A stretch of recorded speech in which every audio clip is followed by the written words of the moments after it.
Are there any more enemy ships leaving the defense line? No, they haven't made a move in a day. That's good. Seth breathed a sigh of relief, then said, request the other fleets report on their fuel resupply progress? In a short while, he received a reply that the fuel was almost fully replenished. Good. All fleets depart. Head to our previous station. This station was specifically requested by Moro. Now that there was no enemy fleet to disturb them, they could return. How far are the support troops? Almost there. Only about 10 billion kilometers left. They should arrive in about 4 days. All right, after we reach the station, continue with our previous plan and start harassing the Inferno Point. Commander, the gap in the Inferno Point's defense line has been repaired. No our concern, just continue attacking that side. On the lunar base, Zhao Yu sat in the command center, listening to Uncle Da's daily report.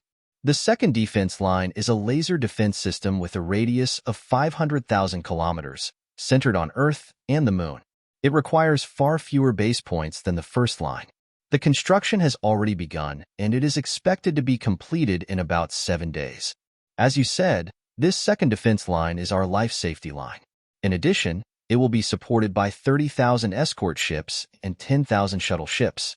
They will temporarily stay on the Moon and can be sent to reinforce as needed. The first batch of soldiers from Earth have set off for training, a total of 100,000 people.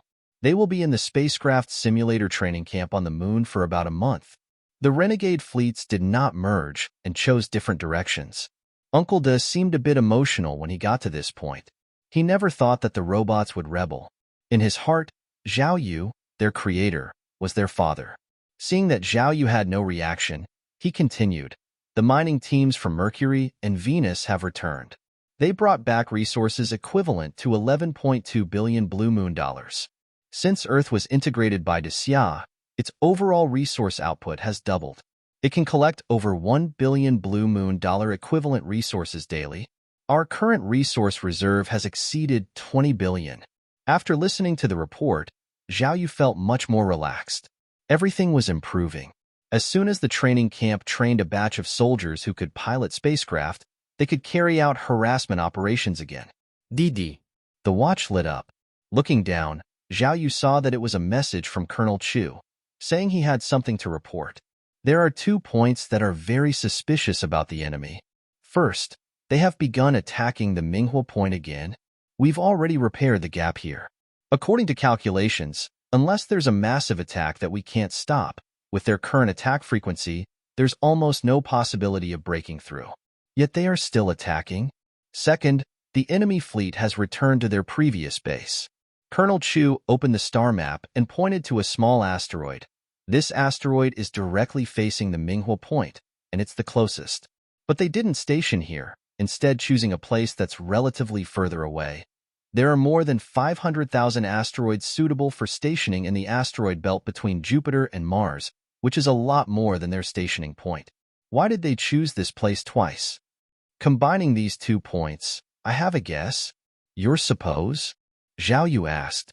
The enemy seems to be making futile attacks on the Manhwa Point, as if they want us to mistakenly think that this is the main attack point. In fact, their main attack point may be somewhere else. Considering that they chose the same stationing point twice, I did a positional analysis. There are 7 locations in total that are suitable. They're all places that are similar in distance from the stationing point to the Manhwa Point. If the defense line is suddenly opened at these 7 places, our reinforcement warships stationed there would be easily destroyed. Zhao Yu nodded slightly, feeling that there was some truth in what he said, and then asked, so what should we do according to you? Colonel Chu, deep down, was almost 90% certain that the enemy had chosen one of these 7 locations as the real attack point. After thinking for a moment, he said, on the surface, there shouldn't be any big moves. In secret, send reinforcements to these 7 locations. He opened the star map again and explained. The distance from the enemy's stationing point to these 7 locations is approximately the same, about 1 million kilometers. Our speeds are similar, so the reinforcement warships can be scattered near 1 million kilometers from these 7 locations. If there's any change, it's not too late for them to provide support then? Colonel Chu paused and counter-questioned, The outer defense line is controlled by robots now, which can be delayed and lagging in reacting. Once the enemy launches electromagnetic wave interference, blocking our communication with the front line, these places might become loopholes that can be exploited by the enemy. We still don't know when the enemy will attack, so I suggest you can preset programs for the frontline robots in advance. If there's any accident, they can support these 7 locations at the first time. Colonel Chu hesitated for a moment, then added, moreover, the enemy can make robots rebel, which is always a risk. If they want to launch a total attack, they will definitely use this method. Is it really not going to be a problem for our first defense line to be controlled by robots? This was also the reason why he had previously urgently hoped that Zhao Yu would establish a second defense line. There will be no problem. Zhao Yu confidently said, I have sent people over to ensure that the programs of most robots won't have any problems. Seeing Zhao Yu not giving details, Colonel Chu didn't ask more. The two discussed some more details, then Zhao Yu left. Returning to the lunar base, Zhao Yu started asking Uncle De to fill the gaps and make preparations for the front line and base to be disconnected and still be able to counterattack independently. Time passed day by day, and there was a rare period of calm between the two sides.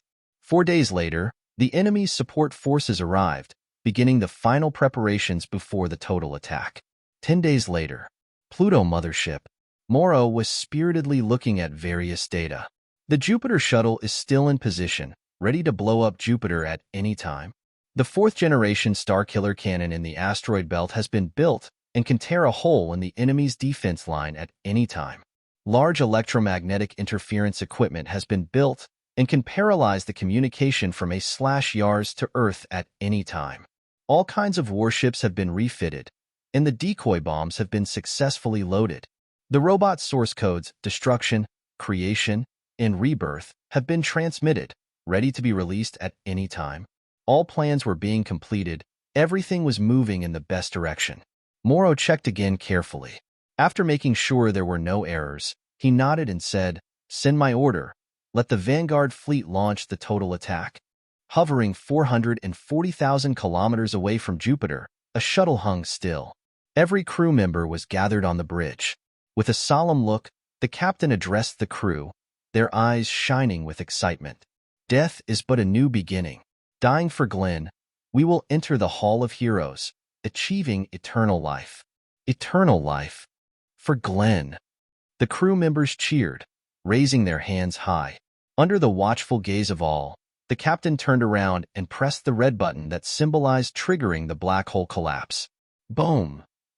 In an instant, the entire spacecraft disappeared. Immediately, an invisible force spread out.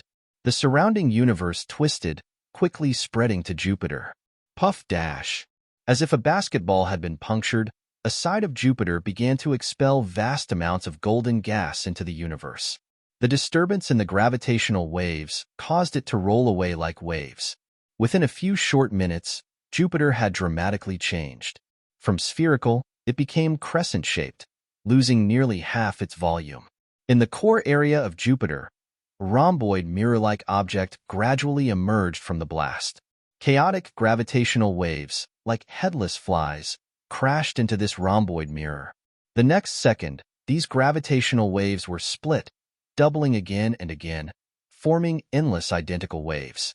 These waves passed through the mirror, abruptly appearing in all corners of the solar system as if they had always been there. At the same time, gravitational wave detectors on both the lunar base and the mothership near Pluto failed.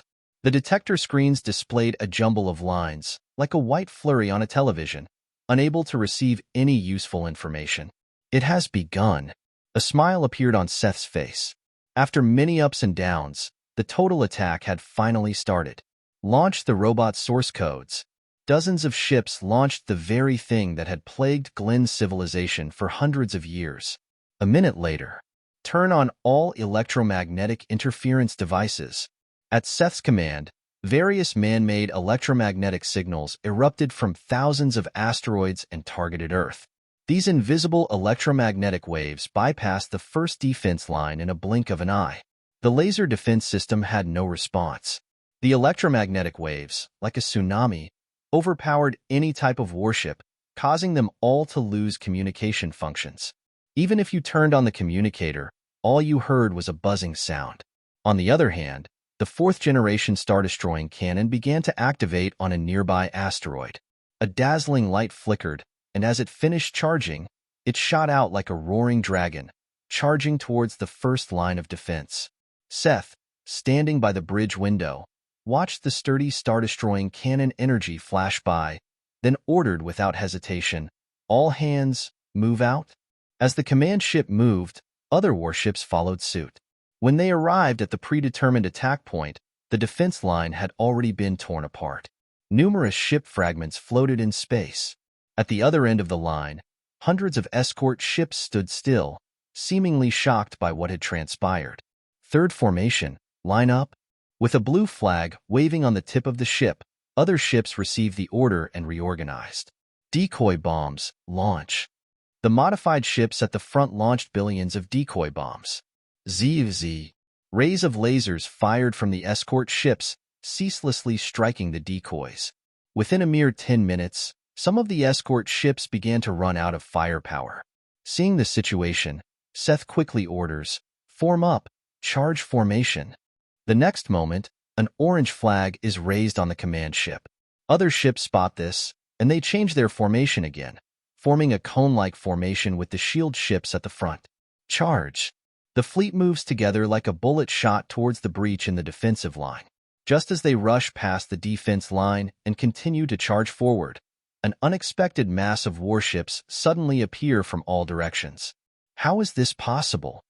Seth is shocked. Why aren't these ships out of control? No. How did they know we would appear here? In fact, it wasn't Zhao Yu's brilliant strategy, but rather, as Colonel Chu said, reinforcements had been sent to the 7 locations most likely to be attacked by the enemy. If there was any change at the front line, they would immediately rush to these 7 points of attack. Seth quickly estimates the number of ships appearing before his eyes, around 8 to 10,000, far beyond their expectations.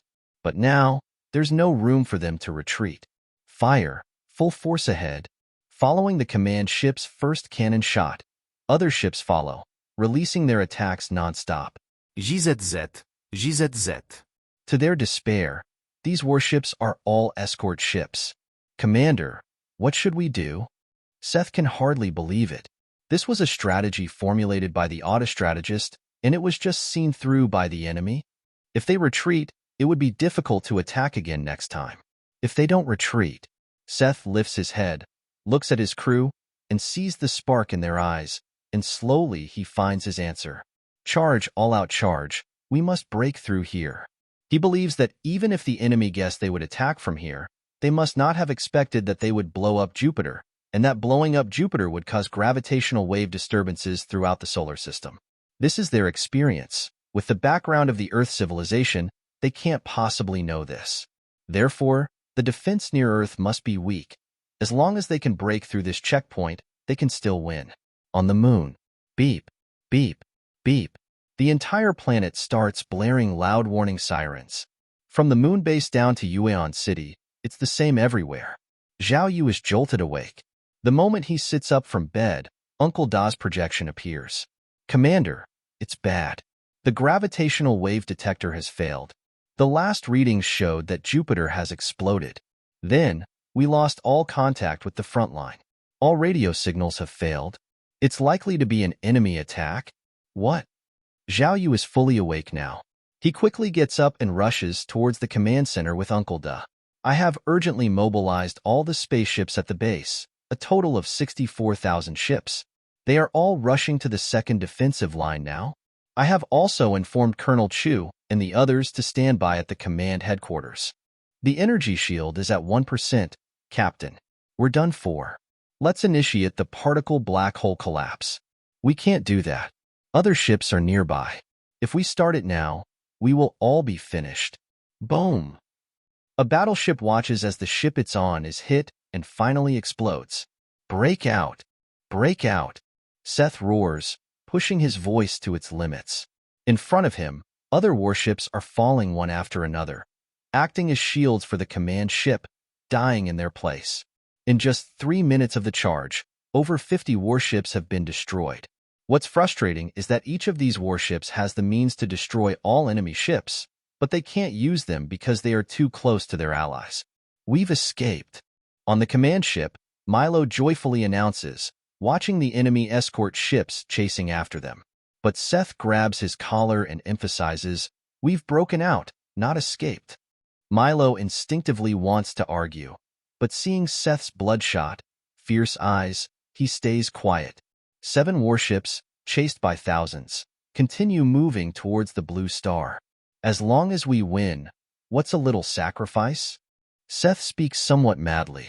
For the first time, he feels the pressure of being a leader. Watching his subordinates die one after another is unbearable. In the Solar System Combat Command Center, Uncle Da, rarely manifesting here, is discussing with Zhao Yu, Colonel Chu, and others. According to the last detected results of the gravitational wave, it seems that Jupiter has exploded. From the look of it, an exploded planet would cause gravitational wave chaos throughout the entire star system.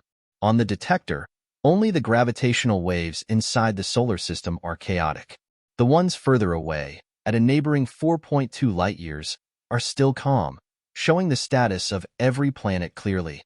This should be an attack from the enemy organization.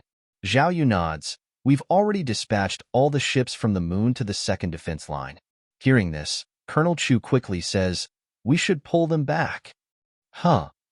Zhao Yu is a bit surprised and asks, "What do you mean?" If the enemy has ships that breach the first line of defense, seeing the second defense line, their existing conventional firepower would certainly not be enough to break through. Colonel Chu explains, "If I were leading, I would definitely sacrifice a warship and use a particle black hole collapse to blast through the line." Zhao Yu frowns and asks, "If we pull back and the line is blasted open, will there be enough time to fill the gap?" "There will be." Colonel Chu nods and says, "The enemy may have a stronger particle black hole collapse bomb than us, but they also can't defend against such an attack. Therefore, to avoid friendly fire, their other warships will certainly retreat to a safe distance of 500,000 kilometers. As long as we maintain an equal distance from the explosion point, we can successfully take their place." He pauses, then adds, "The only uncertainty is how many kilometers away from the defense line they will self-destruct. If they are too close and we are too far, we might not make it in time." Colonel Chu suddenly turns to Uncle Da and asks, "What is the absolute interception distance of our laser defense system?" Unclida direct transverse, 30,000 km. Any unit within this distance will have difficulty avoiding a strike. Colonel Chu nods and continues, "So, we can pull most of the warships back to a position 470,000 kilometers from the defense line. Then, place a small number of escort ships at 450,000 kilometers, 430,000 kilometers, and 410,000 kilometers just in case. Lastly, we may need to take a part of the population, board the transport ships, and stand by at the center position between Earth and the Moon. If we can't resist the enemy's attack, we can only escape in the opposite direction to avoid the total annihilation of mankind." Zhao Yu nods, then turns to Uncle Dao and asks, "How many transport ships do we currently have?" "Over 30,000. Among them, 20,000 are scattered on the front line, and more than 10,000 are transporting resources back and forth between Earth and the Moon." Uncle Da answers without hesitation. Seeing the conversation between the two, Colonel Chu feels a bit puzzled. This Zhao Yu seems to have more power than Chief Wu. Zhao Yu, after all, is originally from Earth. How can he have a higher status than Chief Wu, who is from the Panga civilization? Is it possible that Zhao Yu has some hidden identity that he hasn't revealed? Could it be that he is the prince of the Panga civilization, lost on the Earth since childhood, and that's why the Panga civilization has shown interest in Earth? Unavoidably, Colonel Chu recalls Zhao Yu's background, an orphan since childhood, no parents, which matches the setup of an alien prince lost on another star. Then let's temporarily empty all the resources on the transport ships and start evacuating people. The more we can move, the better, and we need to move fast. That's enough. Colonel Chu quickly said, "Our transport ships are 10 kilometers long, 800 meters wide, and 300 meters high. They can accommodate at least 1 million people.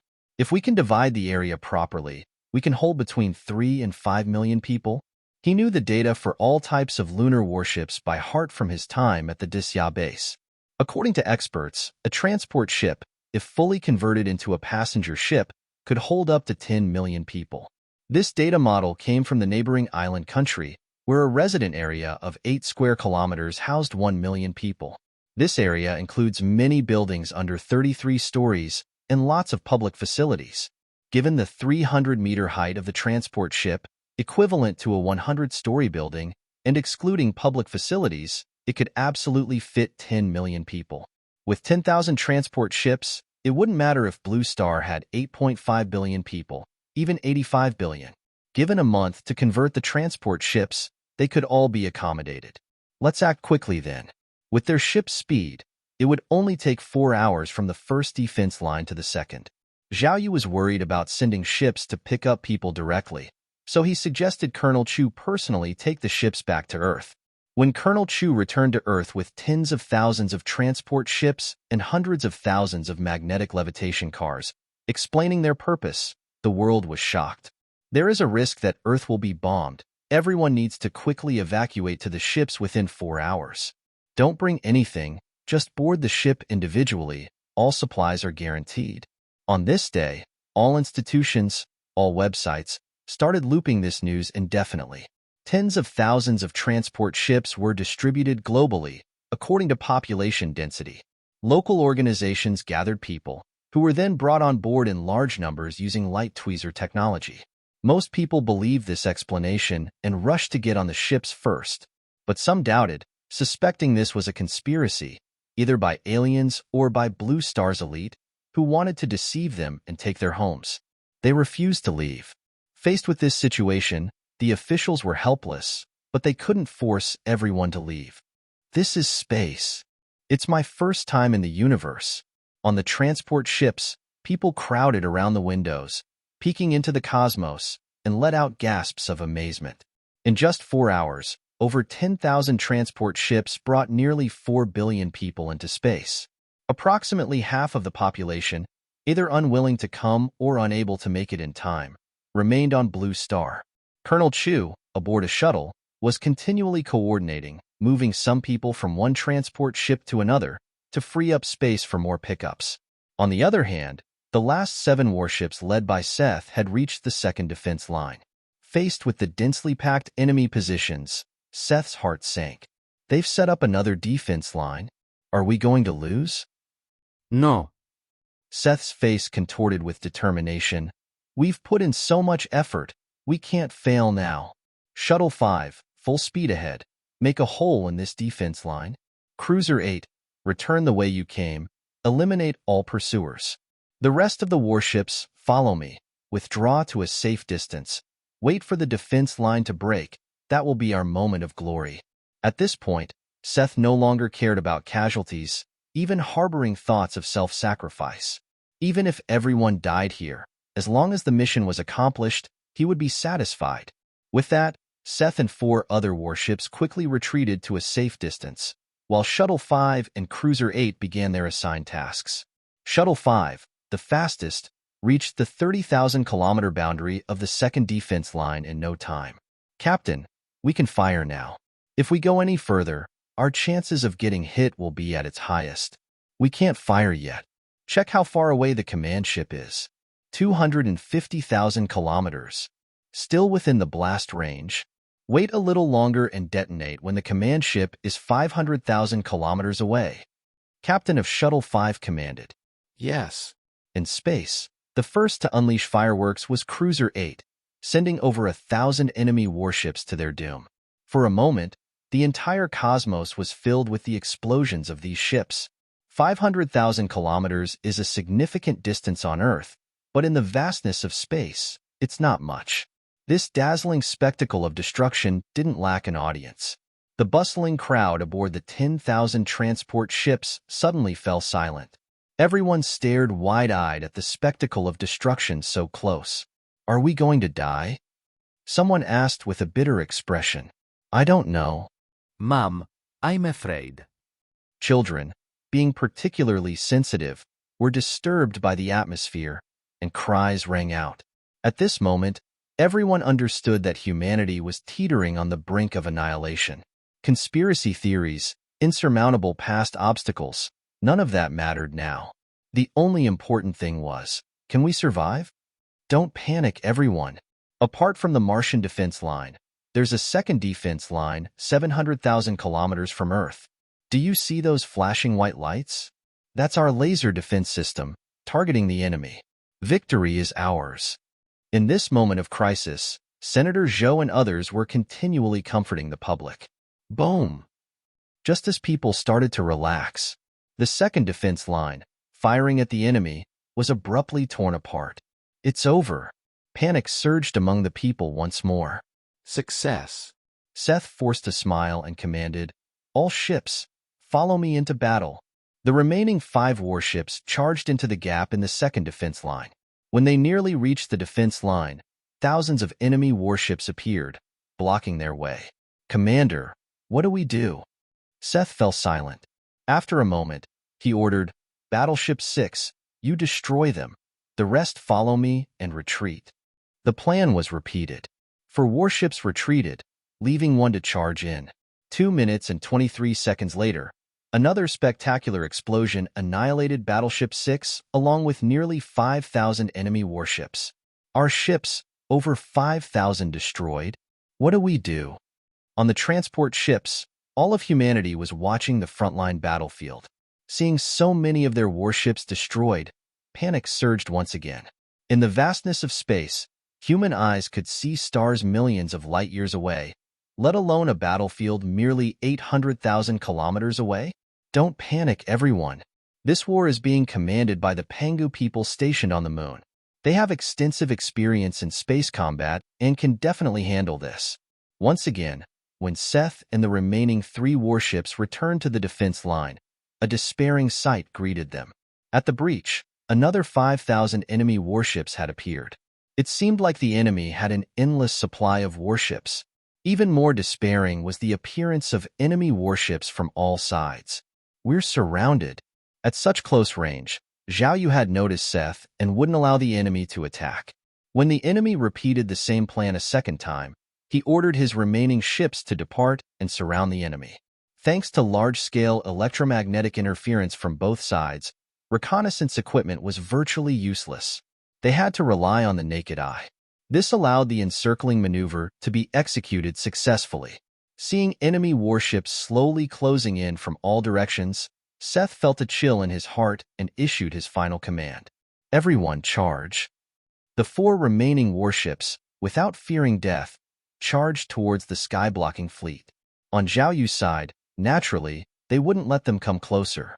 5,000 warships opened fire without any reservation, continuously attacking. Energy shield down to 50%. Energy shield down to 30%. Warning, energy shield down to 10%. Please replenish energy in time. The electronic voice kept echoing in their ears, but Seth just turned a deaf ear. If his command ship was in such a state, what about the other warships? Boom! At that moment, the warship charging at the forefront couldn't stand it anymore. It was hit by an attack like lightning and shattered instantly. Keep charging. In a mere 1,000 kilometers, another warship was destroyed. Before they died, none of them pressed that red button. Everyone put their hopes on the command ship. Boom! The last warship shielding the command ship from a great amount of damage exploded. Warning, energy shield remaining at 1%. Please abandon ship and escape. Beep, beep, beep. The computer had already locked on an attack. According to calculations, when that attack hit the spaceship, it would be the moment of the command ship's destruction. "How far are we from the Earth now?" Seth turned around and asked. 780,000 kilometers.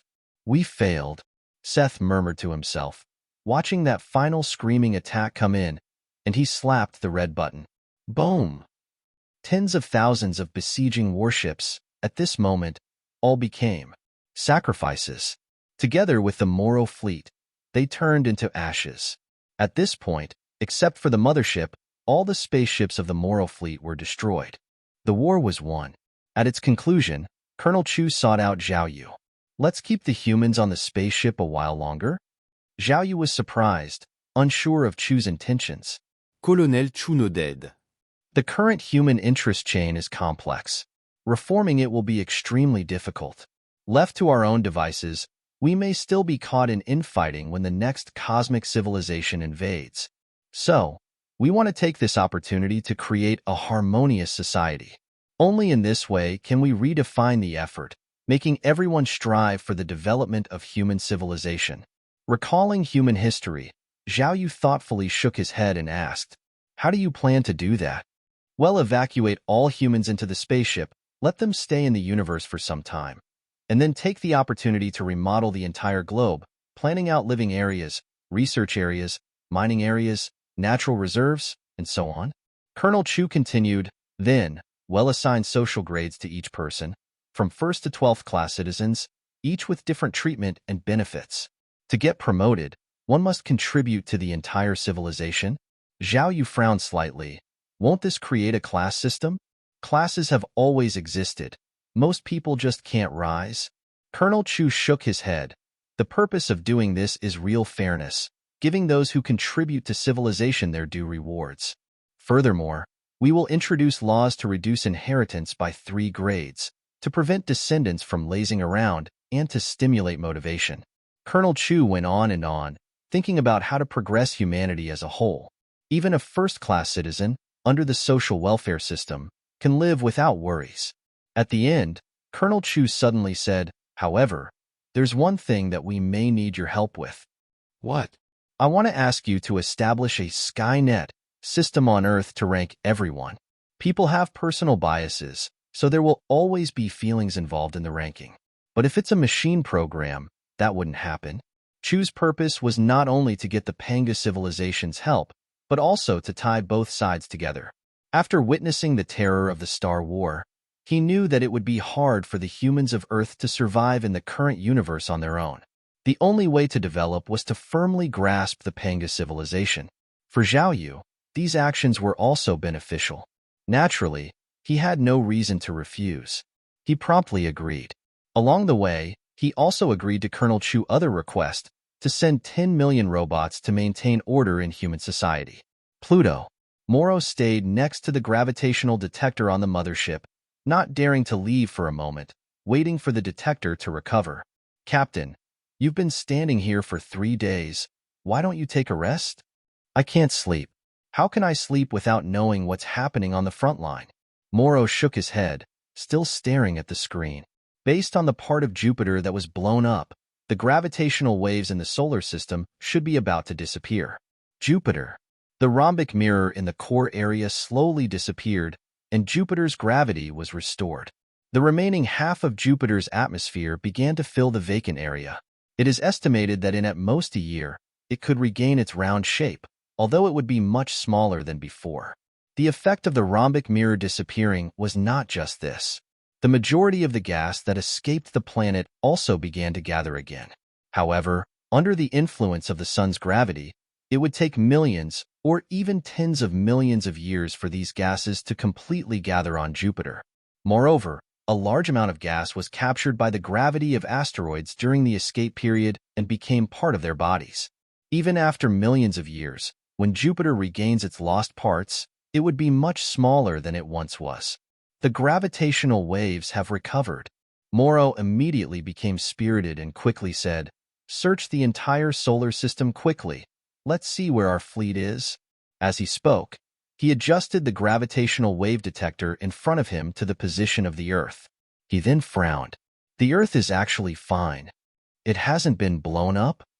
Not only that, near the blue star, tens of thousands of ships were constantly patrolling. From their size and shape, they all seemed to be enemy ships. Moro couldn't help but have a bad feeling. Half an hour later, the staff had searched the entire solar system and did not find any of their fleet, not even one. Is it possible that they have flown to some planet and hidden? That's the only way to avoid detection by gravitational waves. In response to this situation, a subordinate suggested, "Captain, why don't we send out a JKX wave and see if the other warships are still there?" This was a detection method of Moro's fleet. They only needed to emit a JKX wave, and it could be received by other warships in the same solar system and automatically transmit information back. But if the signal returned without being received by any of their warships, it meant that their other warships had been destroyed. Moro felt as if a large stone was pressing on his chest and calmed himself. It's probably covered by the gravity of the planet. Let's send a JKX wave. Yes, Captain. We lost contact with the frontline fleet just 3 days ago. With their speed, they could be as far as 8.5 billion kilometers from us. We should receive a signal from the JKX wave at the latest in 16 hours. Understood. The next 16 hours were excruciating for everyone. At first, everyone was optimistic, predicting the best outcome. But as the 16th hour approached, everyone's smiles disappeared. The atmosphere in the mothership became increasingly heavy, and the aura around Moro became terrifying. Even going to the bathroom, the staff had to tread lightly, not daring to make a sound. Finally, the 16th hour arrived. The deputy walked up to Moro and reported, "Captain, the time has come. The furthest JKX wave has returned. There's no signal. There are no more of our ships left in the solar system." Snapdash. The cup in front of Moro was instantly crushed by him. The sharp glass cut his palm. Blood flowed out, but he seemed oblivious. "Miro. Kether," Moro murmured quietly, as if he was recalling the time they spent together. For him, such a huge sacrifice without the appropriate reward was unacceptable. "Captain, what should we do now?"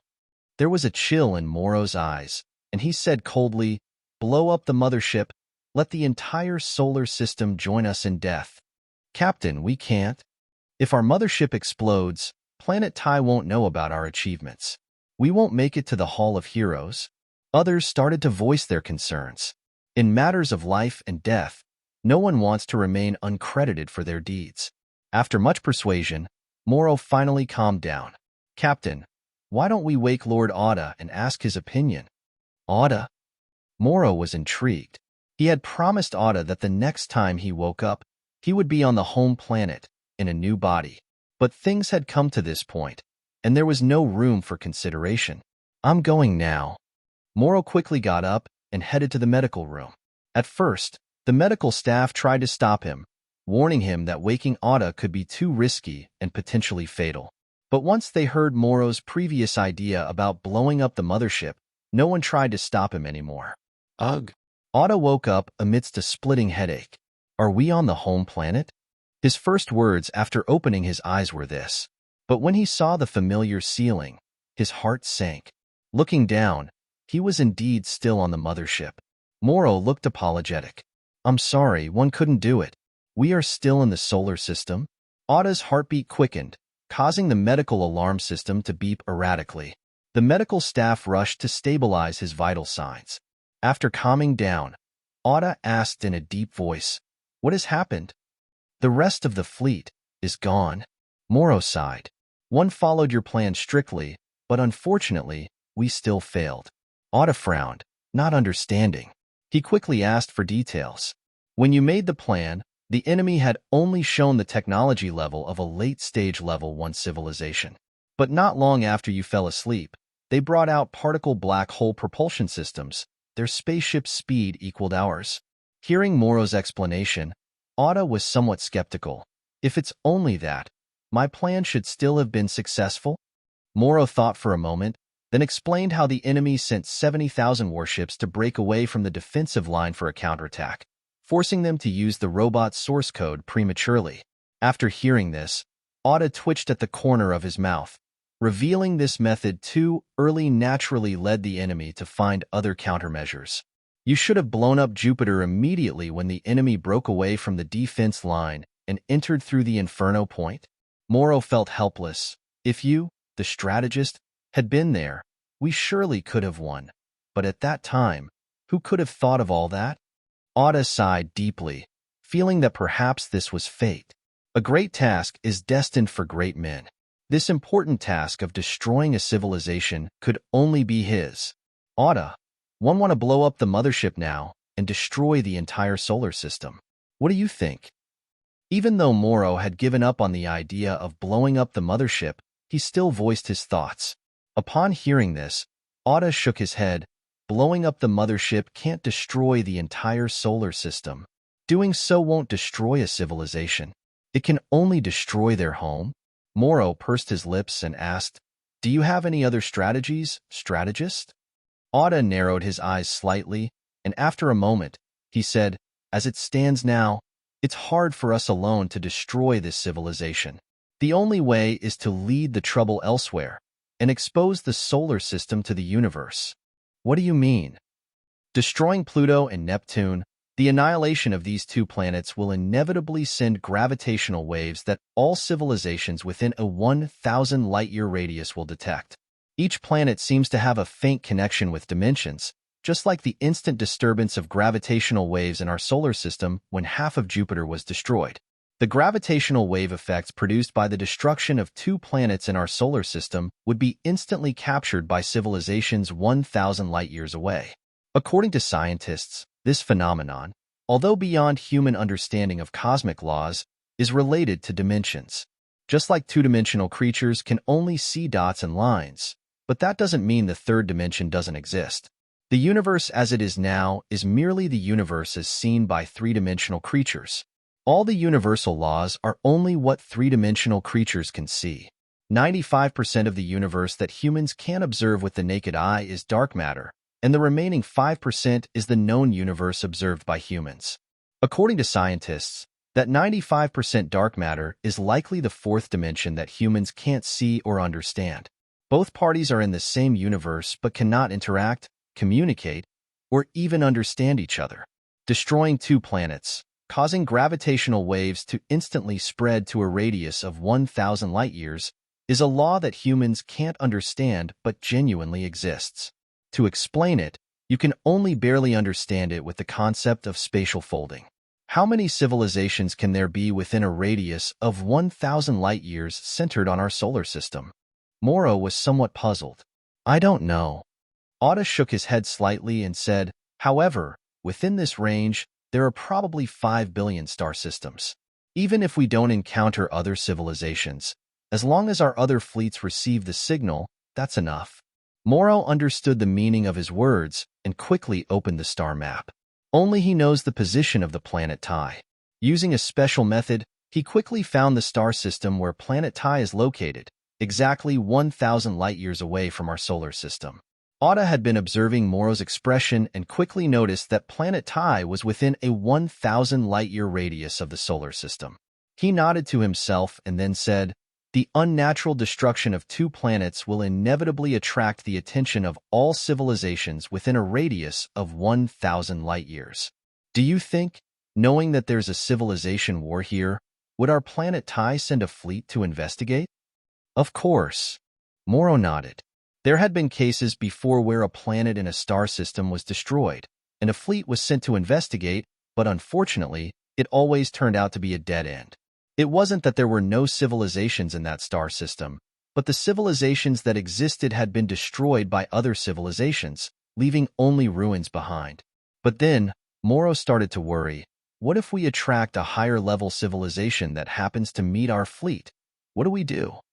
The diameter of the Milky Way is 100,000 light-years. According to scientists, the closer to the galactic center, the more likely it is to spawn higher-level civilizations.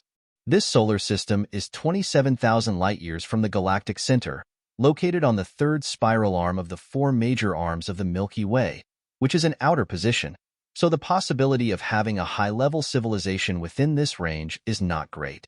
Oda shook his head and continued, "Even if there is a high-level civilization, it would be the solar system's disaster, not ours." After thinking for a while, Moro agreed.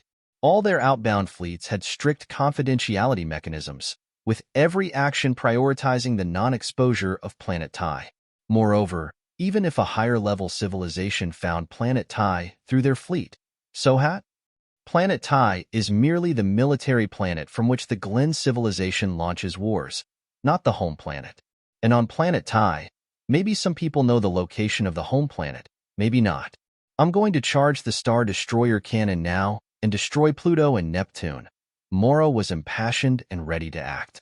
Oda stopped him and added, "Remember, don't destroy more than necessary, only 2 planets. If 3 planets blow up simultaneously, The gravitational wave mapping range will exceed 1,000 light-years, easily attracting existences even we can't afford to provoke. I understand. Also, after the destruction, the mothership should immediately leave the solar system and hide in the nearby star system just a few light-years away. In this range, gravitational wave detectors should be able to see the dynamics of large spacecraft in the solar system. Don't we want to watch the civilization of this solar system get wiped out with our own eyes? Outside Pluto, a mothership hovered in space. From its side, a kilometer-long cannon extended, pointing ominously towards Neptune. Fire! With Moro's command, the fully charged third-generation star-destroying cannon unleashed its fury.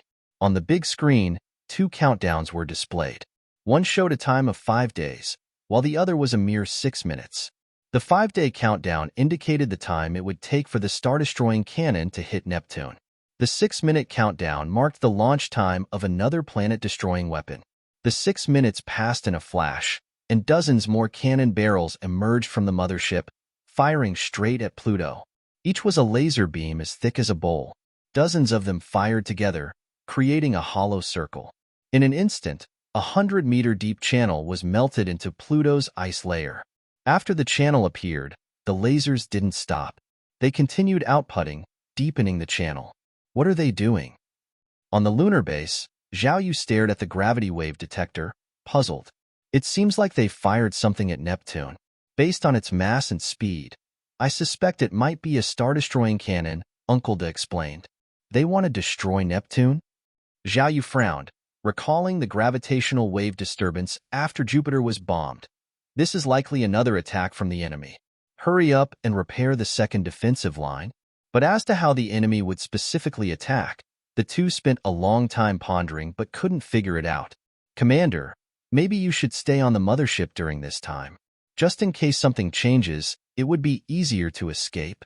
Zhao Yu thought for a moment, then made another trip to the Combat Command Center to ask the staff, but he did not receive any useful information. 6 days later, on Pluto, the channel melted by the lasers became increasingly deep. Only a thin layer was left before reaching the core.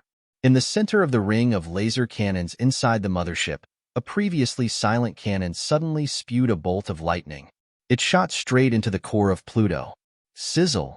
The lightning instantly struck that layer, and in a blink, the entire core appeared before their eyes. It was a fiercely burning golden fireball. With the addition of lightning, the color of the golden fireball became even more vivid. Although Moro's fleet no longer had particle black hole collapse bombs to casually blow up planets, it did not mean they had no other means to destroy a planet.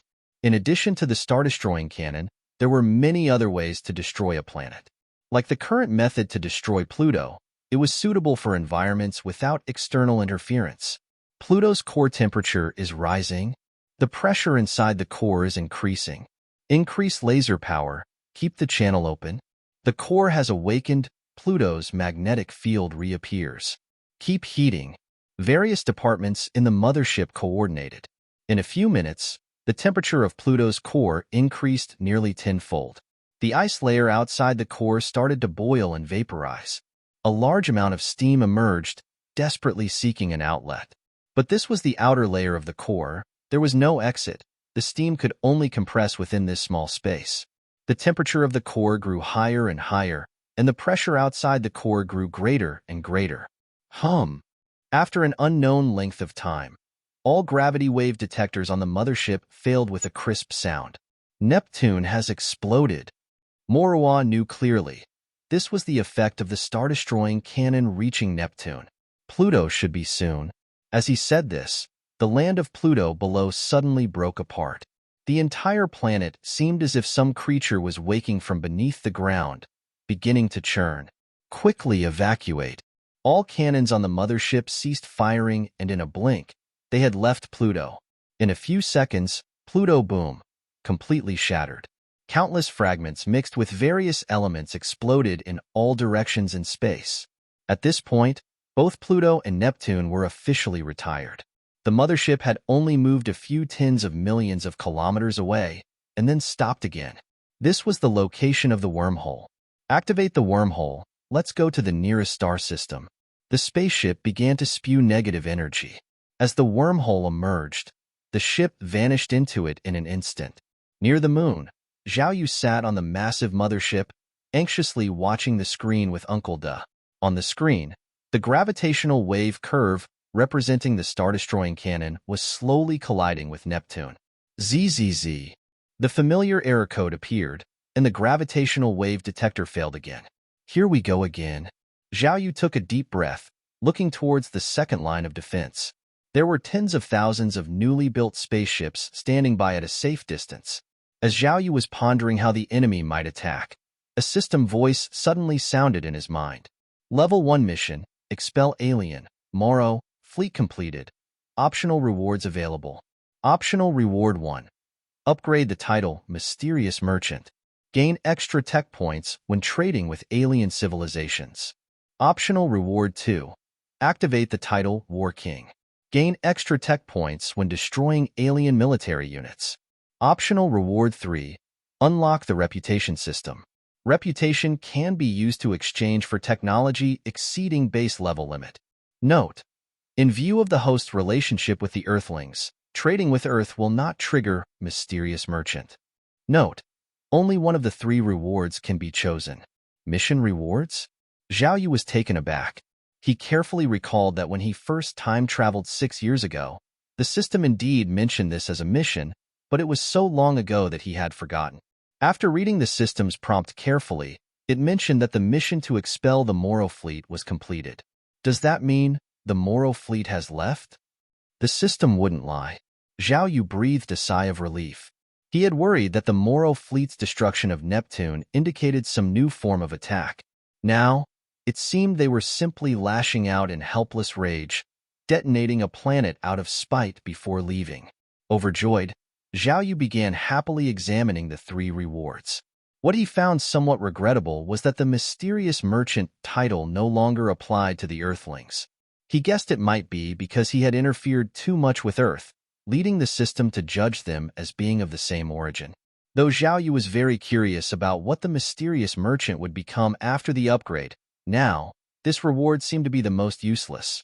War King title: destroying alien military units can earn extra tech points.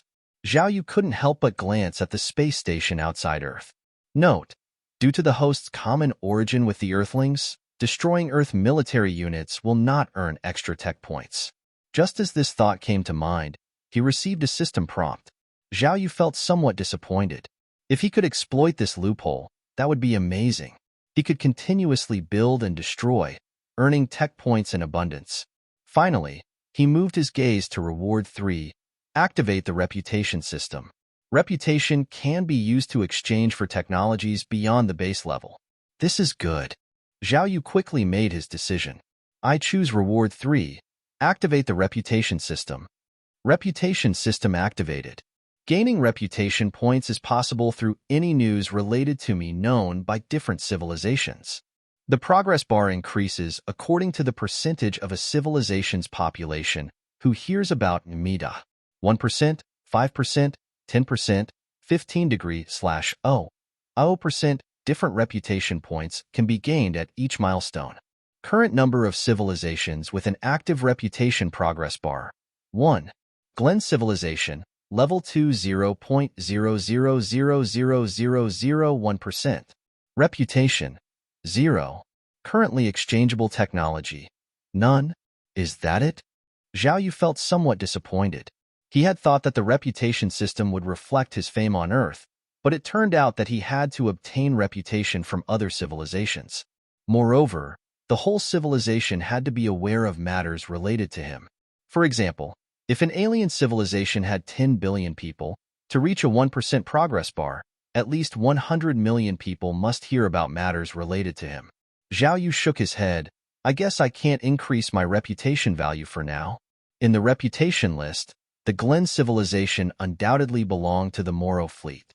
So many zeros followed the progress bar that if he wanted to gain fame, he would likely have to destroy another 100 billion Moro fleets. By this calculation, does the Glen civilization, to which the Moro fleet belongs, have a population of 10 trillion? Zhao Yu was somewhat shocked. That's too exaggerated. A level 2 civilization has so many people. However, upon further thought, it seemed possible. After all, Earth was only a 0.75 civilization with a population of 8.5 billion. With Earth's current productivity, it could easily sustain 100 billion people, 950 light-years away from the solar system. On a seemingly barren planet, shouts suddenly echoed from underground. 2 planets have exploded. Where? Coordenats X, 198423445 y 124823232 38414239. How far away from us? 950 light-years. All the creatures in this underground base were humanoid, covered with blue scales. The leader, upon hearing the news, contemplated briefly and said, "Send a spaceship through the Stargate to report this." Soon, a spaceship, similar in appearance to a squid, flew out from a fake volcano and left the planet, remaining invisible throughout the journey. Once in space, it saw a massive black hole, visible to the naked eye, larger than the entire star system. The squid-like spaceship did not pause, flying directly towards the giant black hole, 488 light-years away from the solar system. In a star system with dozens of planets, on a steel planet at the outer edge, the star system had 2 planets explode. There must be intelligent life. Perhaps a foreign civilization invaded this system, destroying the native civilization. With only 2 planets, it should be a low-level civilization that has just entered the universe. How pitiful. Enough. Stop talking. Send this information to the Foreign Affairs Department. Let's see if they want to send a fleet to investigate. It would be interesting if we could track the mother star of that roaming fleet, 69 light-years away from the solar system. In a star system with 9 planets, the Space Observatory Department chose to report immediately after discovering the situation. There were 2 planets in this star system that exploded almost at the same time. We can be sure that this was definitely not a natural explosion, but the work of intelligent beings. Why would they blow up their own planets? We don't know. It could be civil strife. Or perhaps those 2 planets were ill-fated. Is it possible that those 2 planets weren't destroyed by them, but by foreign powers? You're saying an alien invasion? Finally we see another civilization, and instead of thinking about communication, they're thinking about destruction. Is that possible? Let's not talk about this. The simultaneous explosion of these 2 planets at least tells us one thing. What's that? In this universe, we are not alone.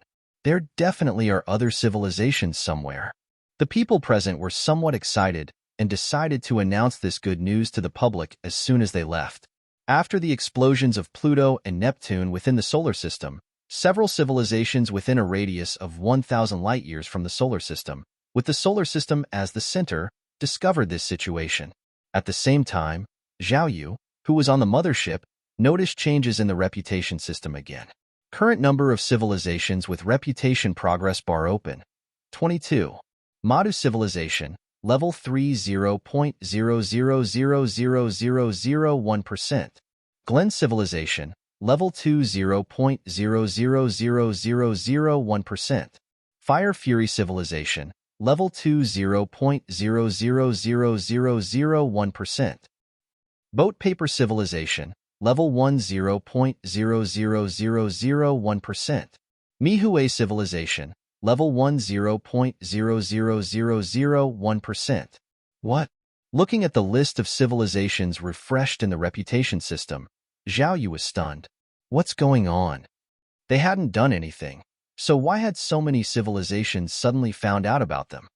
Could it be what the Moro fleet said was true? They really have a universal federation? Did the Moro fleet tell their universal federation about us after they ran away? Zhao was slightly taken aback, but he also found it impossible.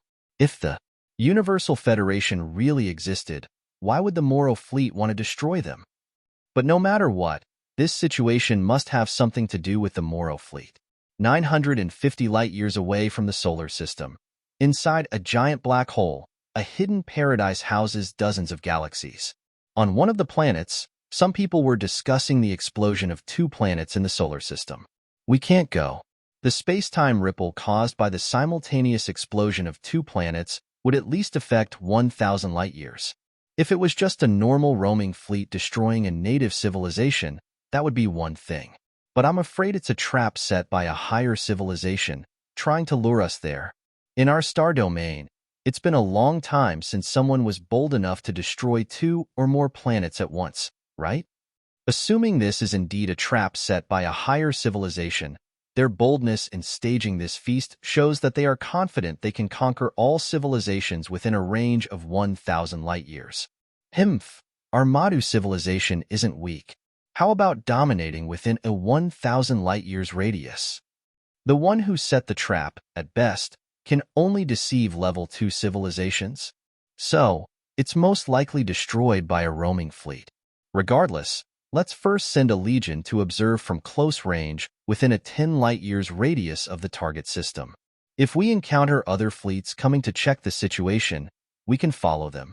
A civilization within a star system 366 light-years away from the solar system was also discussing this matter. We can't go. If the phenomena were caused by a roaming fleet destroying a native civilization, that would be fine. But what if it's a trap? Even if it's not a trap, such a big movement will likely alert all civilizations in this star domain. If we go there, we might be caught by other higher civilizations, and that could lead to trouble here.